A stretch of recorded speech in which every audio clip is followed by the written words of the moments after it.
ਪੁੱਤਰ ਮੈਂ ਗਰੀਬ ਹਾਂ ਤੇ ਬੇਵਾ ਹਾਂ।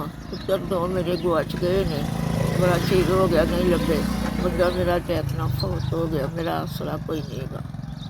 ਇਹ ਘਰ ਹੀ ਹਾਂ ਤੇ ਕੱਚੇ ਮਕਾਨ 'ਚ ਮੈਂ ਰਹਿੰਦੀ ਹਾਂ, ਮੇਰਾ ਸਹਾਰਾ ਕੋਈ ਨਹੀਂ ਹੈਗਾ। ਮੈਂ ਉਮਰ ਇੰਨੀ ਹੋ ਗਈ ਹੈ, ਮੈਂ ਮਿਹਨਤ ਮਜ਼ਦੂਰੀ ਨਹੀਂ ਕਰ ਸਕਦੀ ਅਤੇ ਮੈਂ ਰੋਟੀ ਵੀ ਖਾਣੀ ਆ। ਮੈਂ ਸ਼ੂਗਰ ਦੀ ਮਰੀਜ਼ ਹਾਂ, ਬਿਮਾਰ ਹਾਂ, ਮੇਰੀ ਮਦਦ ਕਰ ਦਿਓ। ਮੈਂ ਆਸਰਾ ਕੋਈ ਨਹੀਂ ਹੈਗਾ ਮੇਰਾ।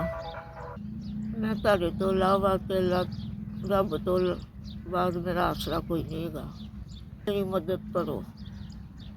2 3 4 5 ਐਸੇ ਅੱਲਾ ਤੁਹਾਡੀ ਕਮਾਈ 'ਚ ਬਰਕਤ ਪਾਵੇ, ਅੱਲਾ ਤੁਹਾਨੂੰ ਤੰਦਰੁਸਤੀ ਦੇਵੇ, ਇੱਜ਼ਤ ਦੇਵੇ ਅਤੇ ਮੈਂ ਤੁਹਾਡੀ ਮਿਹਰਬਾਨੀ ਹੈ ਸਾਡੇ ਗਰੀਬਾਂ ਦਾ ਭਲਾ ਕੀਤਾ।